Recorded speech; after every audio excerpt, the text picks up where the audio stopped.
प्रयास करेंगे कि इन घटनाओं के आयाम क्या हैं, इनका उद्गम कहां से हुआ, क्या इनका महत्व है, एडवांटेजेस डिसएडवांटेजेस क्या हैं, अंतर्राष्ट्रीय और राष्ट्रीय संबंध पर क्या इनके असर पड़ने वाले हैं, किन किन क्षेत्रों को ये प्रभावित करेगा, सरकार की नीतियों, अंतर्राष्ट्रीय संस्थाओं की दिशा पर क्या इसका असर पड़ेगा, और वो तमाम खेल जगत की घटनाएं हों, चाहे विज्ञान और तकनीक की घटना हो, अंतरिक्ष हो या भूगर्भ हो, खगोल हो, प्रबंधन हो, वानिकी हो, चाहे वो मरीन जगत की हो, शोध, रिसर्च, आविष्कार, पुस्तक रचना से संबंधित या बौद्धिक संपदा से संबंधित क्षेत्र हो, चाहे वो किसी भी क्षेत्र का अंतर्राष्ट्रीय संबंध, विदेश नीति, अंतर्राष्ट्रीय राजनीति, समाज, चाहे संस्कृति, धर्म, पर्व त्योहार, मीटिंग, बैठक, डेथ, डिमाइज, आविष्कार, पुरस्कार, किसी भी इस ब्रह्मांड में घटने वाली किसी भी घटना, जो वो हर वो घटना जिसका असर हम सबों पर पड़ने वाला होता है, उन घटनाओं को मैं शामिल करूंगा इस क्लास में, और हम लोग जो है उस पर चर्चा करेंगे, विश्लेषण करेंगे। साथ ही साथ उन घटनाओं के जो विभिन्न पहलू हैं, जैसे अर्थव्यवस्था की कोई घटना है तो राजनीति पर क्या उसका असर पड़ेगा, या राजनीति की घटना का अर्थव्यवस्था पर क्या प्रभाव पड़ेगा, या समाज पर क्या प्रभाव पड़ेगा, या सामाजिक घटना का इस पर क्या प्रभाव पड़ेगा, इनका तुलनात्मक अध्ययन विश्लेषण करते हुए हम लोग इसको आगे बढ़ाएंगे। और इन घटनाओं का के विश्लेषण का आप चाहे जिस एग्जाम की भी तैयारी कर रहे हो, आपको लाभ मिल सकता है। तो मैं आपका स्वागत करता हूं इस क्लास में। ये राष्ट्रीय अंतर्राष्ट्रीय घटना चक्र और परिप्रेक्ष्य का से जुड़ी हुई क्लास है, और इसको हम लोग आमतौर पर करंट अफेयर्स की क्लास कहेंगे।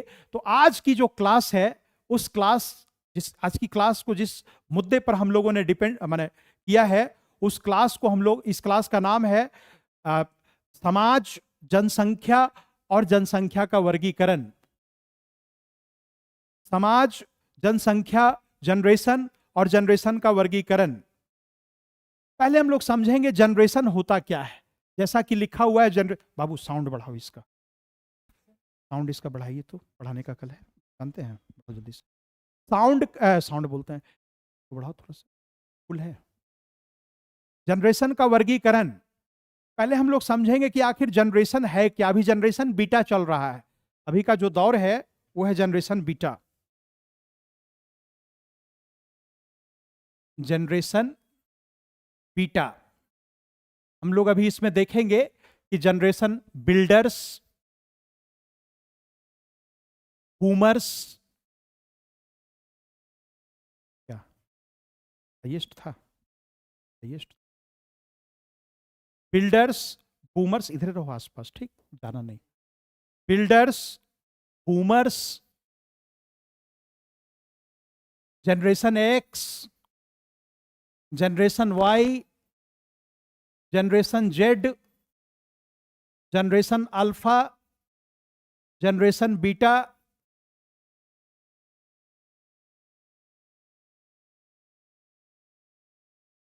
ठीक है। तो ये जनरेशंस के नाम है, आज हम लोग समझेंगे। अभी बीटा चल रहा है। दरअसल मिजोरम की राजधानी ऐजोल में एक बच्ची ने जन्म लिया है, फ्रैंकी नाम की बच्ची है, और वो हिंदुस्तान की इस जनरेशन की पहली बच्ची है। 1 जनवरी की आधी रात 12:03 पर उस बच्ची का जन्म हुआ था, और उसी के नाम पर वही इस जनरेशन की पहली बच्ची है, फ्रैंकी। और जनरेशन का वर्गीकरण किया जाता है, कैटेगराइजेशन किया जाता है, क्लासिफिकेशन किया जाता है। तो हम लोग समझेंगे कि जनरेशन एक्स क्या है, जनरेशन वाई क्या है, जनरेशन जेड क्या है, जनरेशन अल्फा क्या है, जनरेशन बीटा क्या है, जनरेशन बूमर्स और बिल्डर्स क्या है, जनरेशन की कैटेगरी का आधार क्या है, क्यों कैटेगराइजेशन किया जाता है। तो मैं आपको बताना चाहूंगा, आपने सुना होगा कि ये पुरानी पीढ़ी का आदमी है, वो अगली पीढ़ी का आदमी है, 3rd जनरेशन का आदमी है, 4th जनरेशन की मोबाइल है, तो 5वीं जनरेशन की मोबाइल, ऐसा आपने सुना होगा। 5G, 6G, 3G, 4G, 2G, इस तरीके के वर्ड्स आपने सुने होंगे। तो आइए हम लोग समझते हैं आखिर ये है क्या।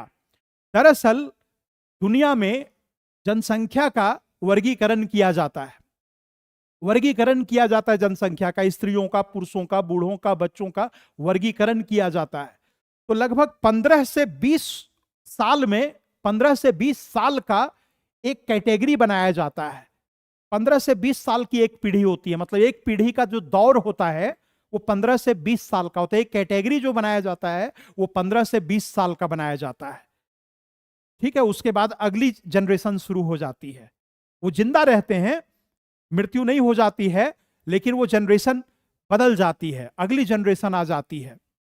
तो ये जो जनरेशनल कैटेगराइजेशन किया जाता है पूरी दुनिया में, दरअसल ये एक समाज शास्त्रीय और जनांकीय अवधारणा है, सोशल एंड डेमोग्राफिकल कंसेप्ट है ये कैटेगराइजेशन ऑफ पॉपुलेशन। तो शुरुआत हम करेंगे, और इस कंसेप्ट की अवधारणा जो है सबसे पहले कार्ल मैनहेम ने दिया था। अपनी किताब लिखी थी, एक लेख लिखा था 1928 में, और उस लेख का नाम था problems of generation.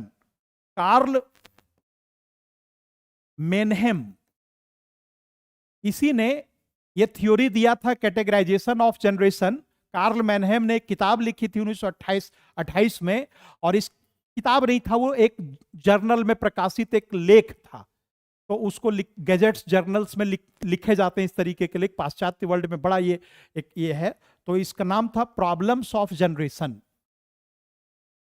Problems of generation. और उसी समय से प्रचलन चला कि अब जनसंख्या का वर्गीकरण किया जाएगा। इसलिए जनसंख्या के वर्गीकरण का जो प्रतिपादक है, प्रोमलगेटर है, वो है कार्ल मैनहेम। ये समाजशास्त्री था और उसी समय से चल पड़ा रिवाज। बाद में विल्मर जैसे समाजशास्त्री ने इसको आगे बढ़ाया, और भी एक तो समाजशास्त्रियों ने इसको आगे बढ़ाया, इस परंपरा को पुख्ता किया, मजबूत किया। वैश्विक संस्थाओं ने इसका समर्थन किया, देश की सरकारों ने इसे हाथों हाथ लिया, और इस प्रकार से पूरी दुनिया में यह मशहूर हो गया कि पीढ़ियों का जो हस्तांतरण है, और पीढ़ियों का जो अगली पीढ़ी में जो जो जो जनरेशनल ट्रांसफेरेंस है, वो इस प्रकार से स्वीकृत हो गया पूरी दुनिया में। तो ये जो जनसंख्या का वर्गीकरण किया जाता है, आमतौर पर 15 से 20 साल का एक टेन्योर इसमें लिया जाता है कि इस 15 से 20 साल की अवधि में कितने लोग पैदा हुए, वो इस जनरेशन के लोग हैं। अगली 15 से 20 साल में पैदा होने वाले लोगों को अगली पीढ़ी की जनसंख्या कहेंगे, फिर अगली पीढ़ी, इस तरीके से क्रमिक रूप से ये चलता चला जाता है। अभी वर्तमान में जनरेशन बीटा है, अभी चल रहा है। जैसा कि मैंने कहा कि मिजोरम की राजधानी आइजोल, मिजोरम की स्पेलिंग में जरा देखना चाहूंगा, हर शिकार होता है या दीर्घिकार होता है? हाँ ठीक है। मिजोरम की राजधानी आइजोल में 1 जनवरी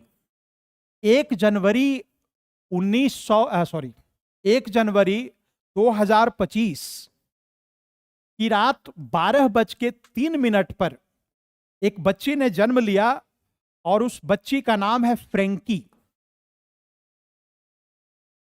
और इसकी मां का नाम है, इसके पिता का नाम है, इनके पिता का नाम है रेमरुत संगा, जेडी रेमरुत संगा, और इनकी मां का नाम है रामजी रमावी। रेमरुत संगा और रामजी रमावी, ये इनकी मां का नाम है। इसी जुगल ने इस बच्चे को, फ्रेंकी नामक बच्चे को, आइजोल में जन्म दिया है, और ये भारत की जनरेशन बीटा की पहला बच्चा है भारत का, फ्रेंकी।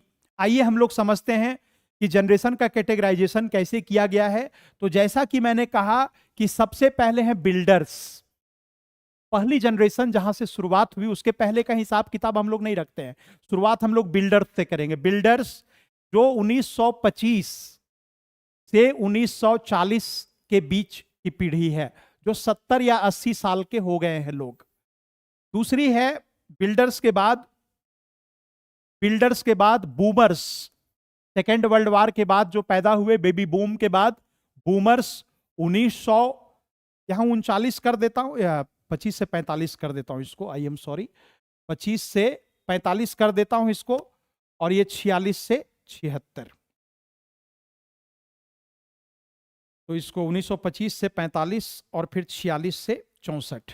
ठीक है, स्विच ऑफ कर दीजिए बाबू, या खाली साइलेंट कर दीजिए ना। 25 से 45, जरा सा रुकिएगा। 25 से 45 और ये है 1946 से 64 बूमर्स, और उसके बाद x, generation X.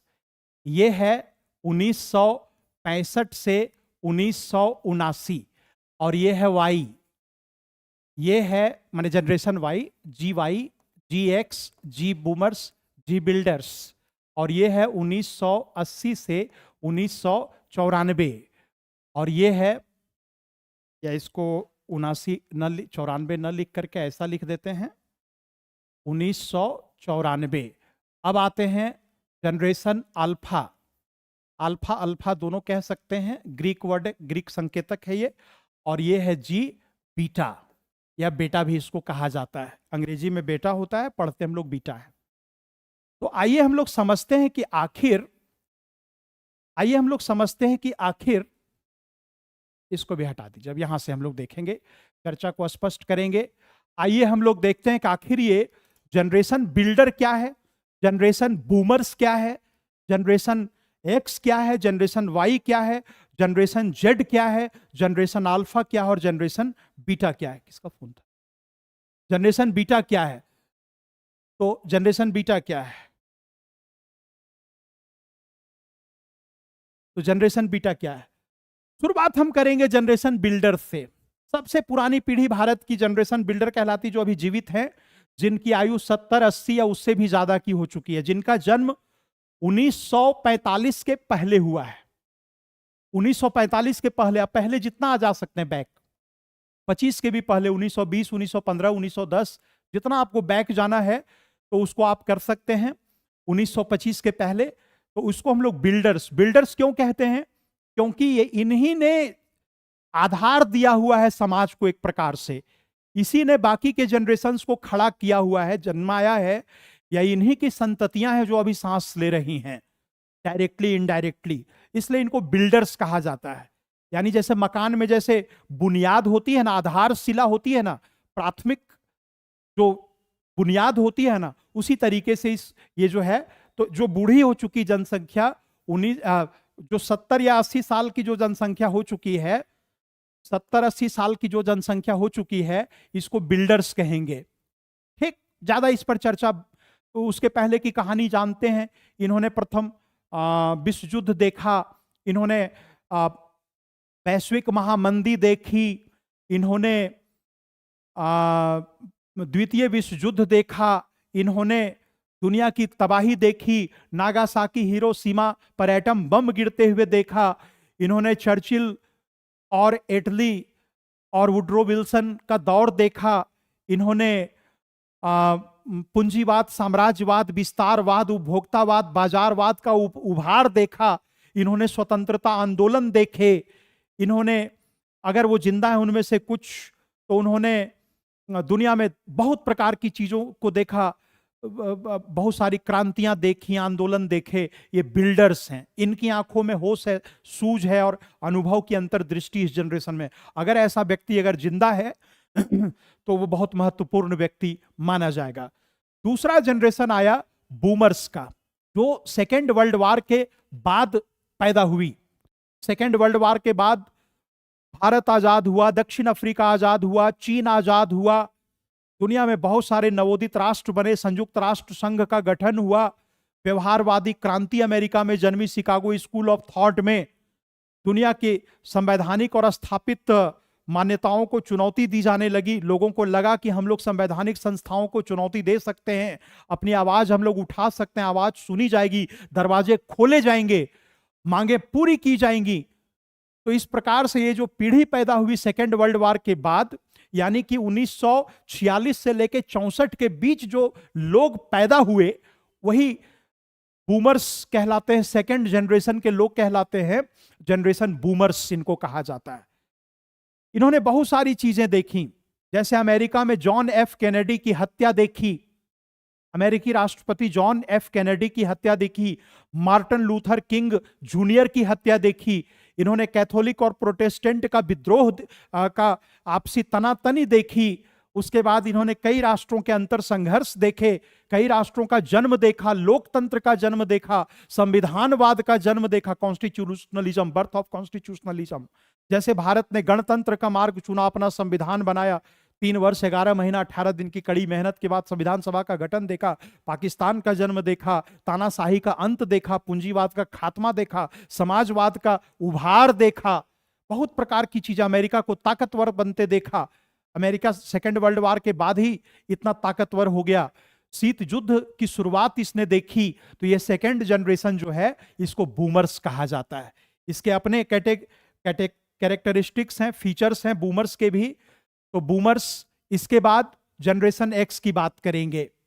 Generation x 1965 से 1979, 15 साल का, यहां तक 20-20 साल था, ये 20 ईयर्स चला।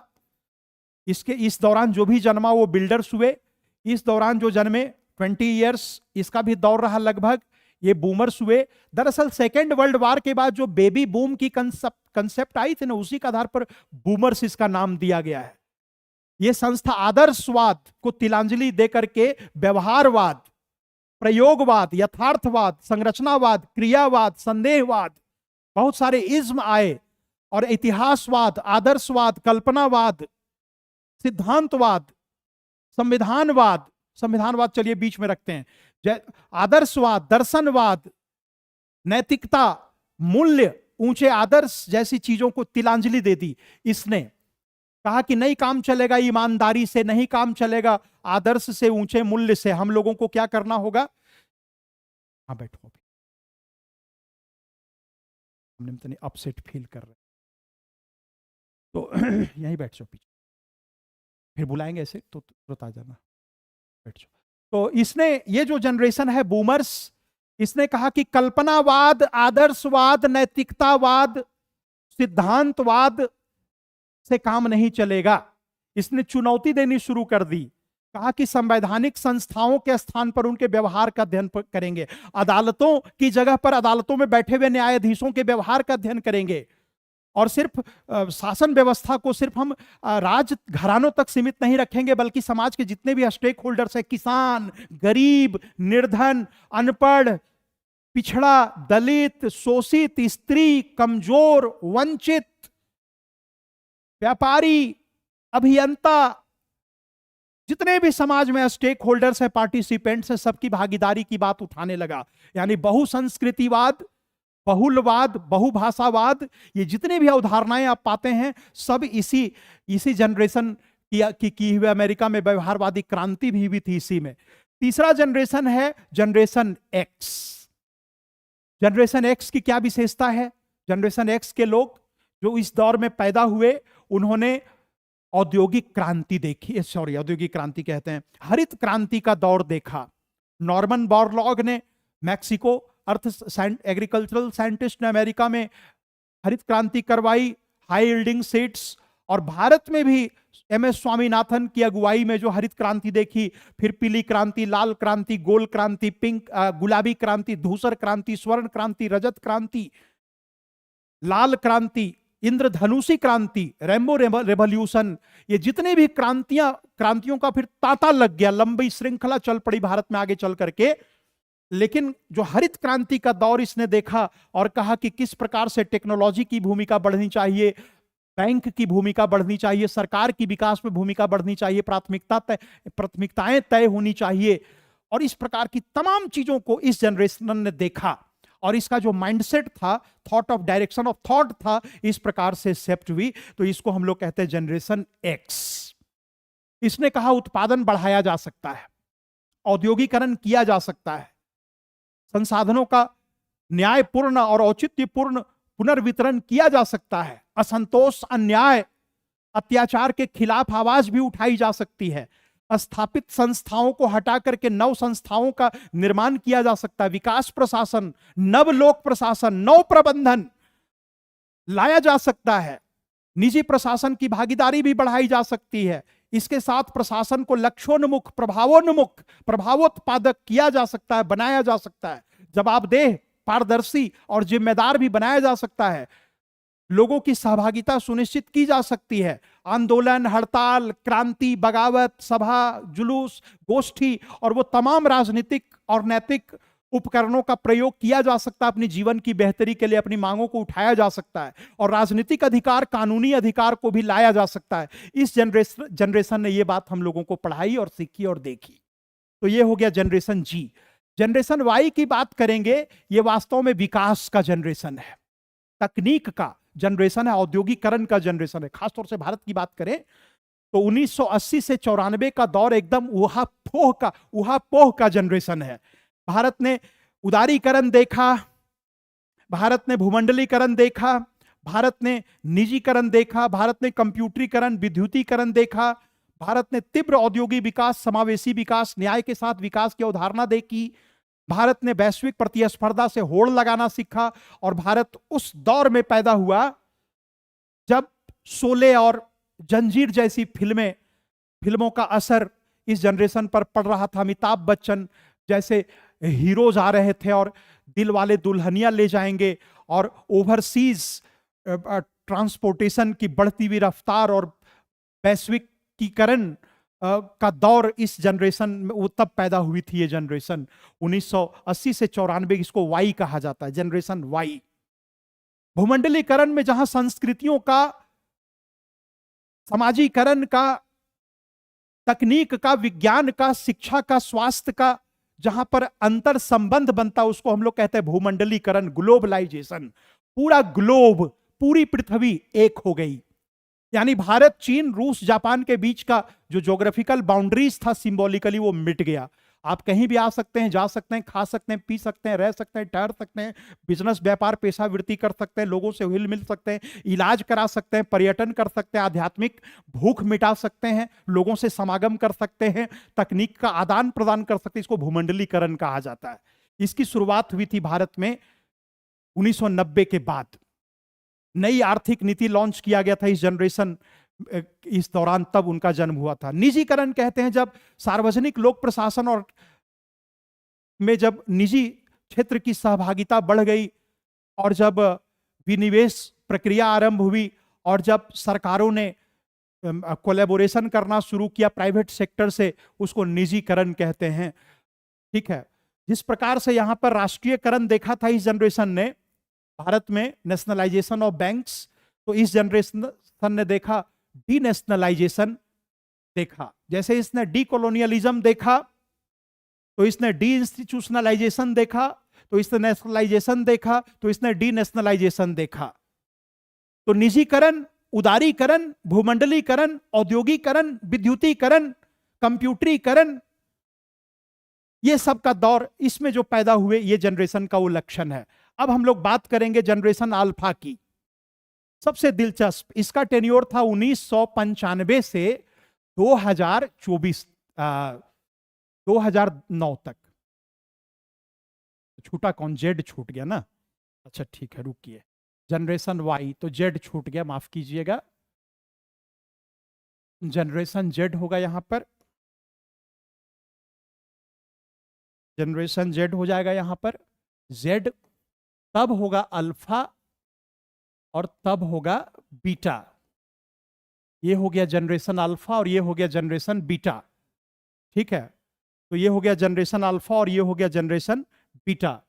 तो जनरेशन जेड की बात करेंगे, ये था 1995 से 2009 तक, ये है 2010 से 2024 तक, और ये है 2025 से अब तक। तो अब हम लोग बात करने जा रहे हैं जनरेशन जेड की। जनरेशन जेड ने क्या देखा? इस जनरेशन ने मैनेजमेंट का उभार देखा, प्रबंधन क्षेत्र का उभार देखा, अपने ऑर्गेनाइजेशन के साथ के लिए कमिटमेंट रखने वाली पीढ़ी देखी, अपना जो भौतिक सुख सुविधा को बढ़ाने की ललक रखने वाली जनरेशन को देखा जेड ने। साथ ही साथ इसने फाइनेंशियल और सोशल सिक्योरिटी देखा, और जो विवाह, शादी, धर्म, पूजा, कर्मकांड के प्रति एक स्वतंत्र सोच रखने वाली भी पीढ़ी का उभार इसने देखा।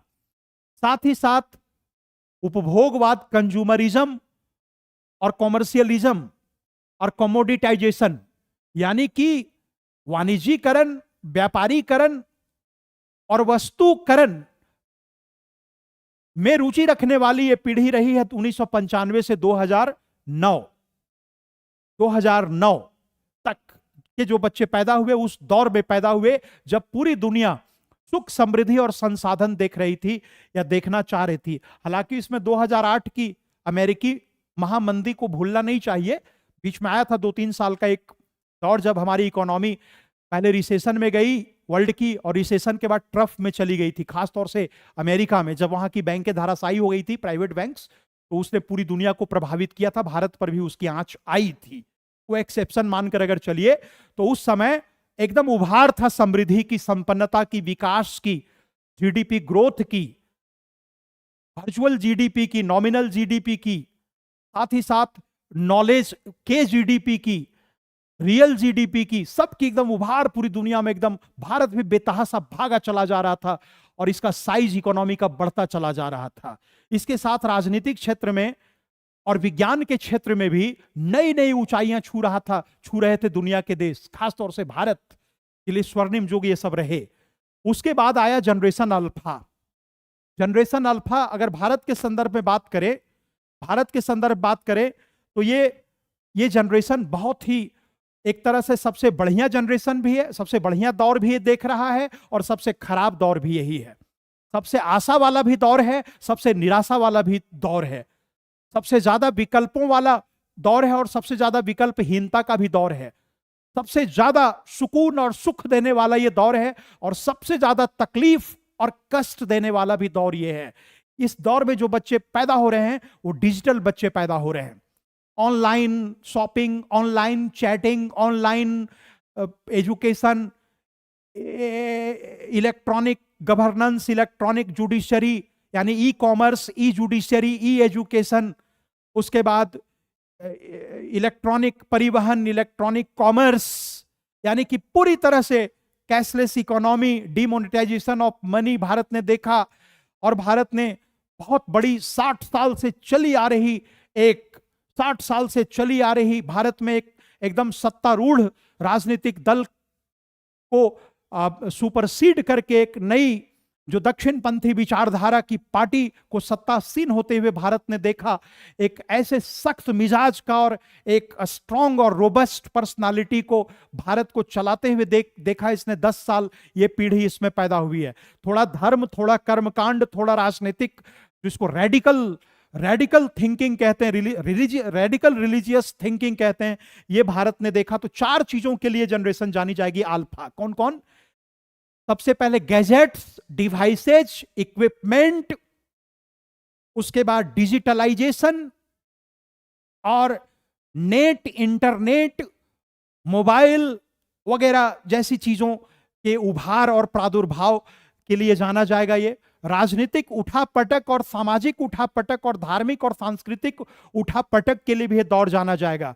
जैसे जातीय जनगणना की अनवरत और निरंतर मांग, धर्म का राजनीति में इस प्रकार से धर्म और राजनीति का बनता हुआ कॉकटेल, उसके बाद radical social and cultural thought pattern, ये सब चीजें, और साथ ही साथ समाज में गरीब और अमीर के बीच बढ़ता हुआ द्वंद्व या खाई, इसे भी देख रहा है ये जनरेशन इस दौर में पैदा हुई है। इसको जनरेशन अल्फा कहते हैं। और जनरेशन बीटा किसको कहते हैं? तो जनरेशन बीटा तो शुरू ही हुआ है।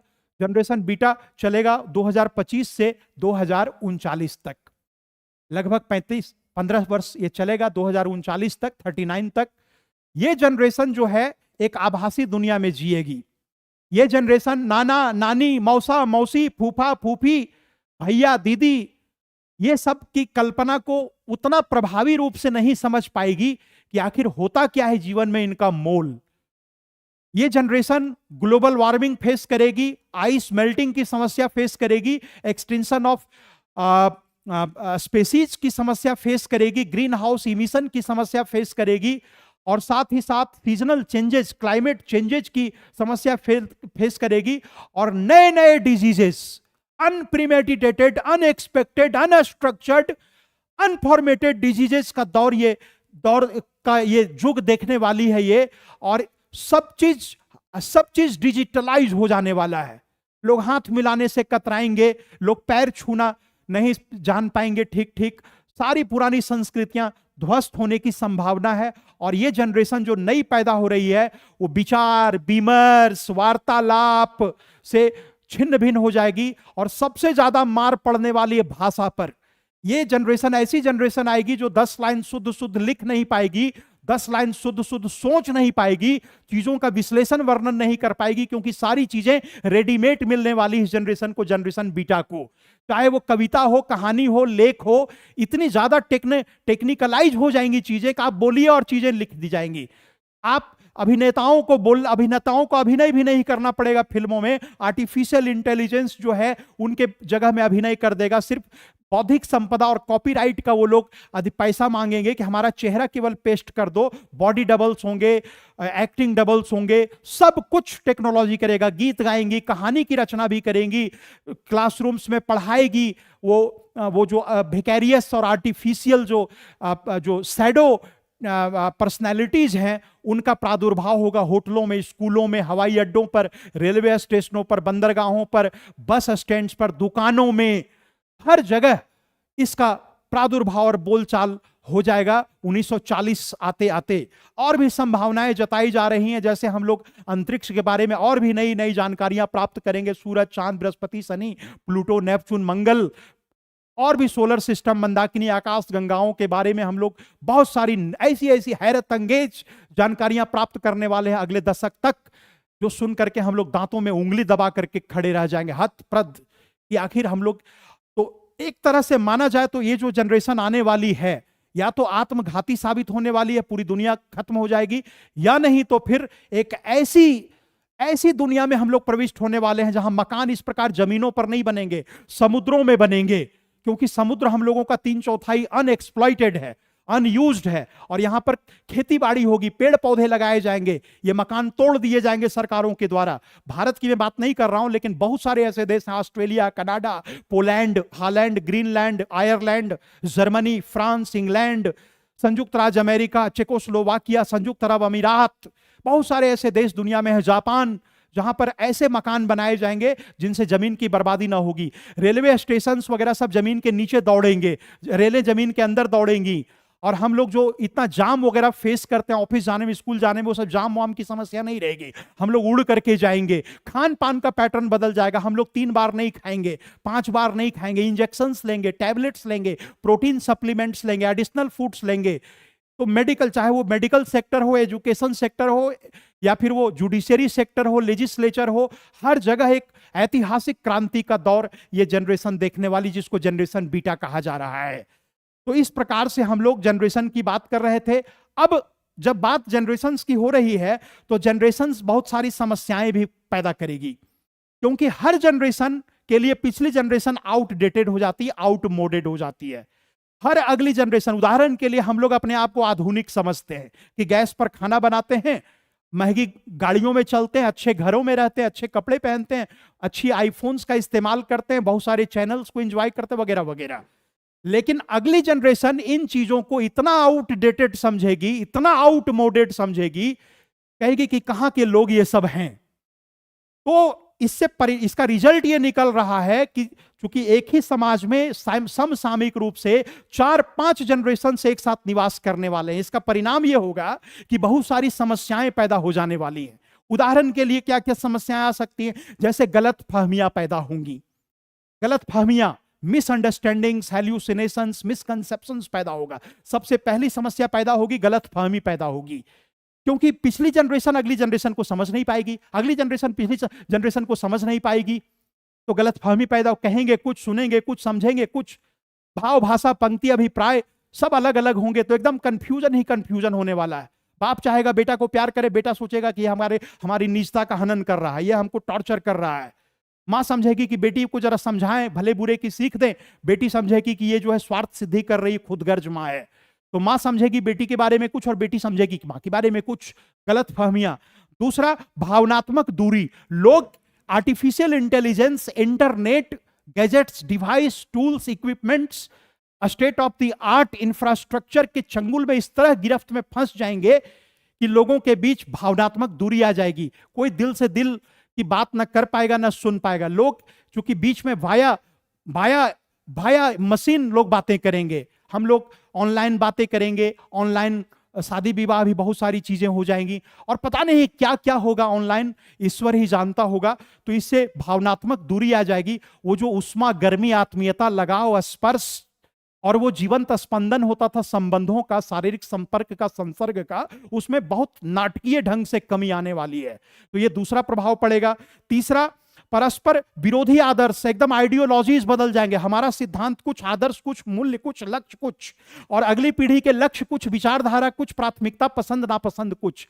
हम सोचेंगे ये अच्छा, वो कहेगा वो अच्छा, हम कहेंगे ये गलत, वो कहेगा वो गलत। बहुत प्रकार की समस्याएं खड़ी होने लगेंगी। उग्रवाद, आतंकवाद, नक्सलवाद, भाषावाद, क्षेत्रवाद जैसी समस्याएं और प्रचंड रूप लेने लगेंगी। सिया सुन्नी में और टकराव फैलेगा। कॉमर्शियल वार, ट्रेड कॉमर्शियलिज्म या ट्रेड प्रोटेक्शनिज्म, टैरिफ समस्या जैसी समस्याएं और ज्यादा बढ़ती चली जाएंगी। युद्ध की आशंका और मंडराएंगी, डिफेंस पर लोग और ज्यादा खर्च करेंगे। यह समस्या पैदा होने वाली है। उसके बाद निर्णय लेने पर प्रभाव। निर्णय अब इतना आसानी से नहीं लिया जा सकेगा क्योंकि निर्णय को मानने वाले लोग जो हैं उसमें वेरिएशन आता चला जाएगा। डिसीजन मेकिंग प्रोसेस में चेंजिंग आने वाली है। जितनी आसानी से अभी हम लोग निर्णय ले लेते हैं वो निर्णय लेना कठिन हो जाएगा। एक छोटा सा निर्णय भी, जाते हैं हम लोगों को जूता खरीदना होता है, जाते हैं दुकान में जूता खरीद लेते हैं, लेकिन उसमें पहल करता आ जाएगा, प्रभावदाता आ जाएगा, वहां पर विपणन आ जाएगा, एडवर्टीजमेंट आ जाएगा, वहां पर बहुत सारी जानकारियां आ जाएंगी। ना हम लोग डॉक्टर पर यकीन करेंगे, ना टीचर पर यकीन करेंगे, ना प्रोडक्ट्स पर यकीन करेंगे, ना सर्विस पर यकीन करेंगे, चाहे वो क्वार्टरनरी सेक्टर हो या क्विनरी सेक्टर हो। तो इस प्रकार से डिसीजन मेकिंग का जो सेक्टर है उसमें बहुत बड़ा एक ड्रास्टिक और रेडिकल चेंज आने वाला है। और इसका एक प्रभाव पड़ने वाला है अलगाव की भावना। हर व्यक्ति यहां अपने आप को कटा समझेगा, पृथक समझेगा। हर व्यक्ति समझेगा हम एक मशीन का पुर्जा, हमारा काम है पैसा कमाना, घर बनाना, गाड़ी खरीदना, पेट भरना और मनोरंजन करना, लेकिन हमारा किसी से संबंध नहीं है। वो जो नाते, रिश्तेदारियां, विवाह, शादी, पर्व, उत्सव, पारिस्थितिकी तंत्र के साथ जुड़ाव, लगाव, ये सब चीजों में कमी आ जाएगी। अब हम लोग अपने लिए जिएंगे, दूसरों के लिए कम से कम लोग जिएंगे। माता पिता और बच्चों का जो संयुक्त परिवार या फिर उस प्रकार के जो संबंध होता था पारंपरिक, जो 10 लाख साल से चला आ रहा था डायरेक्टली इनडायरेक्टली मानव समाज में, उन चीजों पर अचानक 15 वर्ष में इतना चेंजिंग होने वाला है कि आने वाले समय में ये चीजें बेईमानी हो जाएंगी। शादी, विवाह, जात पात, ये सब चीजों पर असर पड़ने वाला, अलगाव की भावना आ जाएगी। लोग सुबह से शाम तक काम के बारे में सोचेंगे, ग्राहकों से बात करेंगे। हर व्यक्ति यहां विक्रेता होगा या फिर क्रेता होगा। कोई भी व्यक्ति यहां आदमी कम से कम नहीं होगा। एक प्रोडक्ट होगा या सेलर होगा या बायर होगा, एक मशीन का पुर्जा होगा। तो अलगाव और इसी प्रकार से मानसिक स्वास्थ्य पर प्रभाव। आने वाली पीढ़ी का जो इंटेलेक्चुअल हेल्थ है, मेंटल हेल्थ है, वो एकदम खराब हो जाएगी। लोग सोच ही नहीं पाएंगे। अगर 10 रुपए का आलू खरीदा और 15 रुपए का प्याज खरीदा तो 10 और 15, 25 जोड़ने में उनको दिक्कत हो जाएगी। तुरंत मोबाइल निकालेंगे या कैलकुलेटर निकालेंगे और विकल्प वो लोग उसमें ढूंढेंगे कि 15 और 10 25 होता है।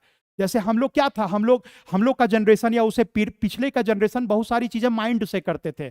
पहाड़ा, गिनती, वर्णमाला के अक्षर, भाषा, रचना, लेख, बहुत सारी चीजें होती थी। लेकिन अब चूंकि कदम कदम पर बहुत सारी चीजों का इस्तेमाल करने का अभ्यस्त हो जाएंगे तो हम लोग उन पर डिपेंड हो जाएंगे। थोड़ी सी गर्मी लगेगी तो पंखा चलाना चाहेंगे, लाइन कटा तो बात खत्म, बीमार पड़ गए, पागल हो जाएंगे, बाल नोचने लगेंगे, कपड़े फाड़ने लगेंगे, दूसरे पर चिल्लाने लगेंगे, कुछ भी हो सकता है।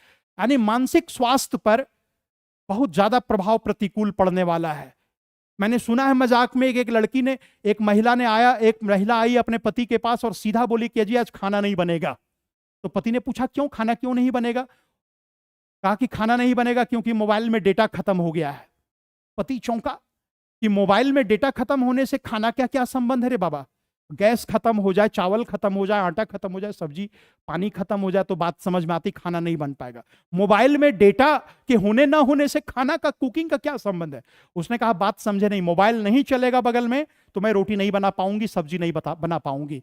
मुझको रील्स देखना है, यूट्यूब्स देखने हैं, फिल्में देखनी है, म्यूजिक देखना है, लेक्चर सुनने हैं, प्रोग्राम्स अटेंड करने हैं, तब मैं खाना बना पाऊंगी। यानी कि खाना बनाने में अब नमक, पानी, चावल, आटा और अदर इंग्रेडिएंट्स के साथ साथ मोबाइल का डेटा भी मिक्स हो रहा है। यानी कि इस प्रकार से चीजें परिवर्तित होती चली जाएंगी भयंकर रूप से।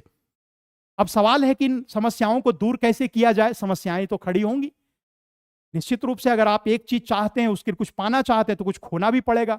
आप 1 घंटे में अमेरिका पहुंचना चाहते हैं, पहुंच सकते हैं। 1 घंटे में आप अमेरिका पहुंच जाएंगे, आने वाले समय में 1 घंटे में अमेरिका आप पहुंच जाएंगे, लेकिन बदले में ये समस्याओं को झेलना पड़ेगा। दोनों चीजें एक साथ नहीं हो सकती। हम 1 घंटे में अमेरिका पहुंच जाएं और वही 500 साल पहले वाला सामाजिक और भावनात्मक और आत्मीय माहौल बना रहे, वो नहीं हो सकता है। दोनों चीजें, we can not serve two masters together, either we can go to the east or we can go to the west, we can not journey towards both of the directions at least simultaneously. That's why we have to choose one option strictly. इसलिए हम लोगों को 2 options में से एक option को चुनना पड़ेगा। तो फिर सवाल उठता है कि इसका समाधान क्या निकाला जाए। छोड़ दिया जाए सेल्फ डिस्ट्रक्शन की ओर, अगली पीढ़ी को जाने दिया जाएगा, जनरेशन बीटा को। इसके लिए कुछ कुछ उपाय हैं, और इसका सबसे बड़ा उपाय जो 4-5 मैं रखने वाला हूं आपके बीच, उनमें से एक चीज है प्रेम और आत्मीयता। प्रेम और आत्मीयता के अलावा कोई उपाय नहीं होगा, अगली पीढ़ी को बांधा नहीं जा सकेगा। वार्तालाप, बातचीत, प्रेम, साहचर्य, संगति और सामूहिक गतिविधियां जितनी ज्यादा होंगी, उतनी ज्यादा हम लोग बचा पाएंगे अगली पीढ़ी को, जनरेशन बीटा को।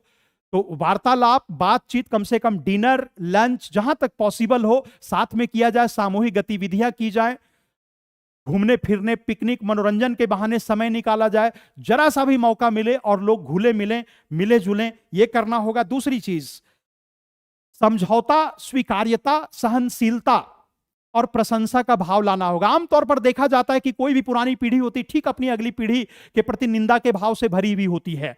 उदाहरण के लिए मैंने देखा है कि हमसे पहले की पीढ़ियां जो होती थी, अगर कोई पति और पत्नी साथ में रिक्शा में बैठ करके बाजार जा रहे हैं तो वो कहते थे छी छी छी, कितनी बेशरम, कितनी निर्लज ये पीढ़ी है कि देखिए तो बड़े बूढ़े जीवित हैं, सामने बैठे हैं और रिक्शा पर बैठ करके पति पत्नी साथ में जा रहे हैं।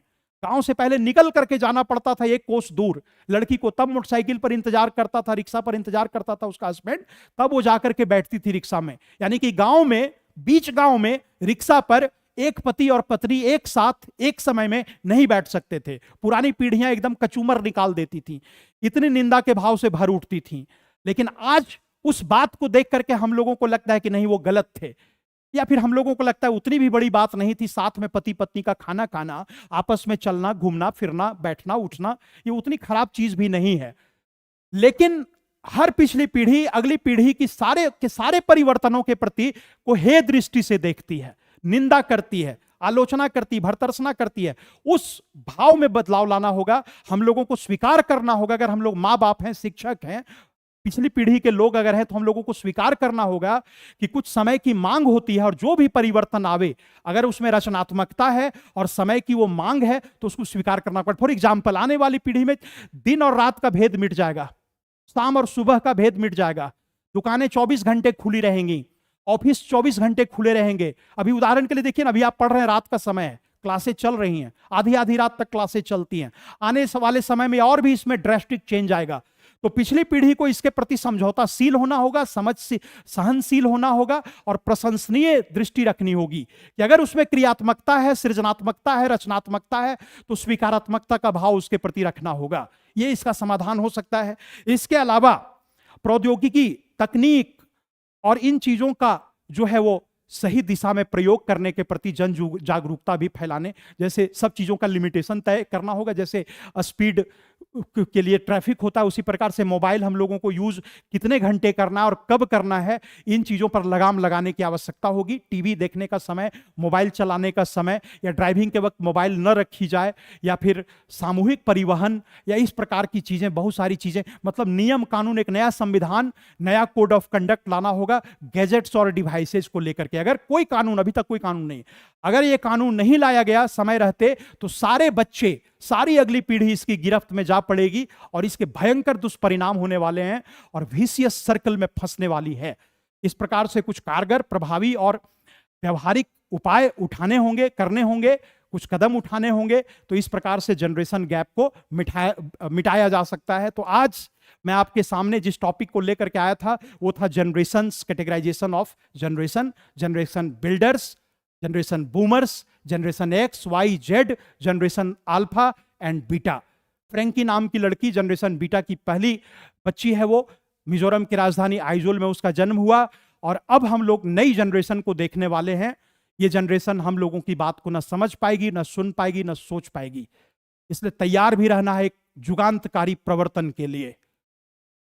आज के लिए इतना ही, मिलेंगे फिर, मैं आपसे कल मिलूंगा। ये करंट अफेयर्स की क्लास रोज होगी और मैं फिर आपसे मिलने वाला हूं। और आप सबों को बहुत बहुत धन्यवाद। शुभ रात्रि। Thank you very much.